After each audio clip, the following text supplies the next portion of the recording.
Humans of the cardboard, welcome back to Just Nuts, guys. Today we're going over the next V-Jump promo. Last one we got was actually the Monster Reborn retrain. It was actually a pretty good card. I'm actually interested in picking that up whenever it gets or imported to the TCG, because it's basically Monster Reborn. You don't get the effects of the monster you reborn, but you do get to do it at quick play speed, which does have some extra utility. So really cool card. And then this card kind of falls perfectly in line with that. That it's I haven't read it, but it's supposed to be a new version of Soul Exchange, and we're gonna read it together here.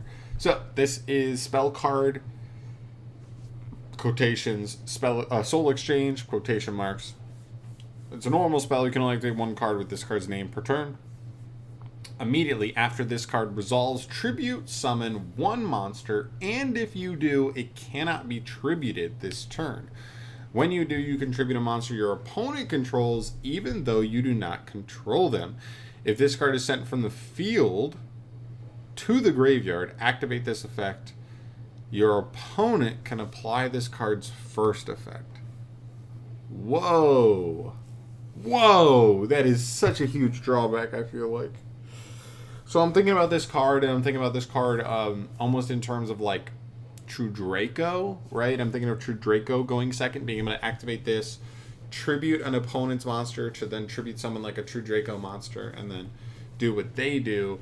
But the second effect is so bad, right? Because that second effect triggers when you just when you activate this card in a new chain, right? Like you activate this card, you tribute summon a monster, maybe using your opponent's monster, and then your opponent just goes, oh, I've got literally any level 5 or 6 monster you can think of, whether it's a bestial, maybe it's even a dead dimension shifter, or just any archetype that just naturally plays any 5s or 6s. They go, yeah, sure. I'll remove your monster. You just put 2 cards from hand basically to summon to go ahead and tribute that off. Interesting. Yeah, I think that second effect really kills this card for me. I really do think like the first effect really does make this a decent power crept version of original Soul Exchange. I'm still not even sure with just the first effect, without even the drawback of the second effect, that this card would have even been good enough to play even in something like True Draco, but it is a cool option. But I think that second effect's going to kill it. I really do think that second effect is going to absolutely suck the value out of this card, just knowing that at any time you resolve this, you could just be punishing yourself like immensely for it. So interesting card. Probably not going to do it for me at the end of the day, but still a cool card nonetheless. True Draco is the first thing that comes to my mind. I'm trying to think of something else. I guess like Fluandereeze uses other monsters as tribute fodder, but they're all level 7s and 8s, so you'd still have to tribute your own monster as well. So that's not like a perfect card. I think theoretically this works better in a deck like True Draco that's mostly trying to tribute summon level 5s and 6s mostly. So that makes the most sense to me. I can't think of anything else off the top of my head archetype wise that would really want to abuse this card, but still an interesting card. I do like this idea though. I still like the train that Konami's on. I still think in a vacuum this card is still better than original Soul Exchange, and I think I'm happy with where Konami's going, honestly. For the rest of the year, basically, if Konami said the next 3 or 4 V-Jump promos are going to be retrained original spell cards, but they're going to be a little bit different. I mean, to make a card better than Monster Reborn was going to be tough, but they made a pretty cool card that's like, you would argue it's not better, but you could argue in certain situations it's certainly better. In certain formats it could certainly be better, and I think that really makes for a cool card. Now this card doesn't quite do it for me, but I still like the idea. I mean, to be fair, Soul Exchange is one of those cards that is kind of scary, that like if they power crept it too much, there certainly was a fine line to walk there.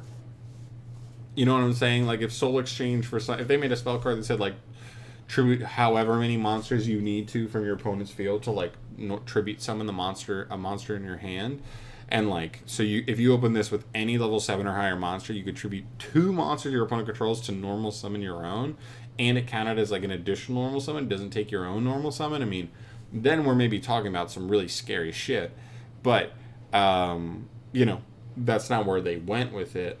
So it is what it is. You know, I still think it's cool. I still think it's better than original Soul Exchange, but could have been better. But also, I just think like it's a fine line. There isn't that much of a gap between making this card better and playable, but not broken, right? And I don't really want Konami to be dropping like broken spells left and right at this point. So I'm okay with it at the end of the day. I hope Konami keeps doing this with some classic cards, whether it's not just spells, but spells, monsters, traps even. I'd totally be okay with a little bit of power creep on new versions. And I hope they do it, because Konami's kind of been on this train, whether it's been we just saw with the Exodia cards, them revamping a bunch of vanillas. Memento is a new archetype where they've been revamping a bunch of vanillas, and now they're even doing the V-Jump promos, revamping a bunch of old classic spell cards from some of the first couple sets ever made.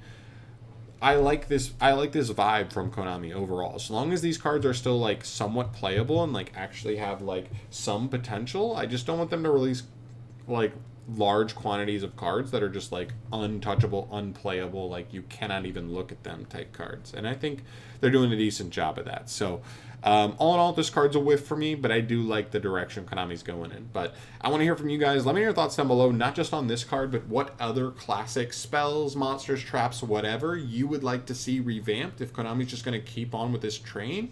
Yeah, let me know your thoughts down below. I'm out of here for today, guys. I'll keep you updated on all things Yu-Gi-Oh! News, other videos and stuff as well. Thank you so much for watching. I'll see you in the next one. Peace.